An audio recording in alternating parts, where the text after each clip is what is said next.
It had started at one of those appalling dinners: grapefruit cocktail, overdone steak, and bomb, no surprise, for 300 members of a useless organisation. Tim's speech had been just another exposition of the government's current strategy, emotionally weighted to appeal to the particular sympathies of the audience.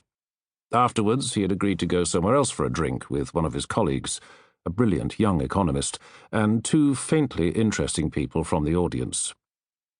The venue turned out to be a nightclub which would normally have been beyond Tim's means, but someone else had paid the entrance.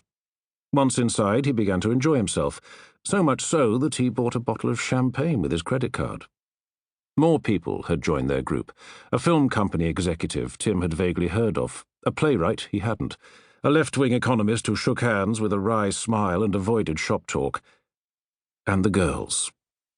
The champagne and the floor show inflamed him slightly. In the old days, he would at this point have taken Julia home and made love to her roughly. She liked that, just occasionally. But now she no longer came to town, and he no longer went to nightclubs. Not normally. The girls had not been introduced. Tim started to talk to the nearest, a flat-chested redhead in a long dress of some pale colour. She looked like a model, and said she was an actress. He expected that he would find her boring, and that she would reciprocate. That was when he got the first intimation that tonight would be special. She seemed to find him fascinating. Their close conversation gradually isolated them from the rest of the party, until someone suggested another club. Tim immediately said he would go home. The redhead caught his arm and asked him not to, and Tim, who was being gallant to a beautiful woman for the first time in 20 years, instantly agreed to go along. He wondered, as he got out of the bath, what they had talked about for so long. The work of a junior minister in the Department of Energy was hardly cocktail party conversation. When it was not technical, it was highly confidential. Perhaps they had discussed politics. Had he told wry anecdotes about senior politicians, in the deadpan tone which was his only way of being humorous? He could not remember. All he could recall was the way she had sat, with every part of her body angled devotedly towards him, head, shoulders, knees, feet, a physical attitude that was at once intimate and teasing. He wiped steam off the shaving mirror and rubbed his chin speculatively, sizing up the task. He had very dark hair, and his beard, if he were to grow it, would be thick.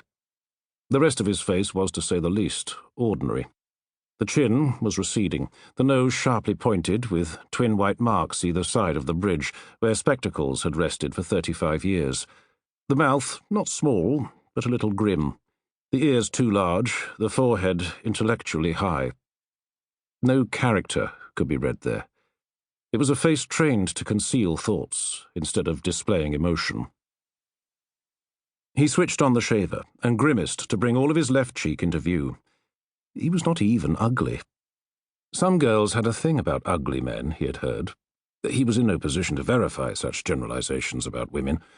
But Tim Fitzpeterson did not even fit into that dubiously fortunate category. But perhaps it was time to think again about the categories he fitted into. The second club they had visited had been the kind of place he would never knowingly have entered.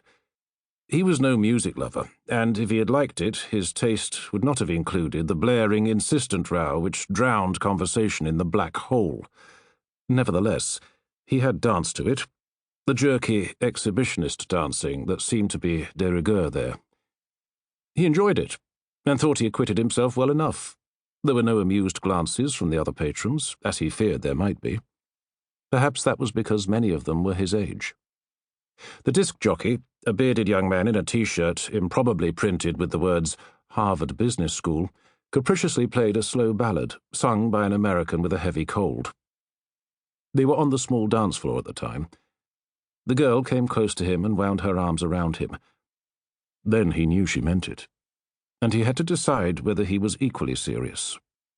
With her hot, lithe body clinging to him as closely as a wet towel, he made up his mind very quickly.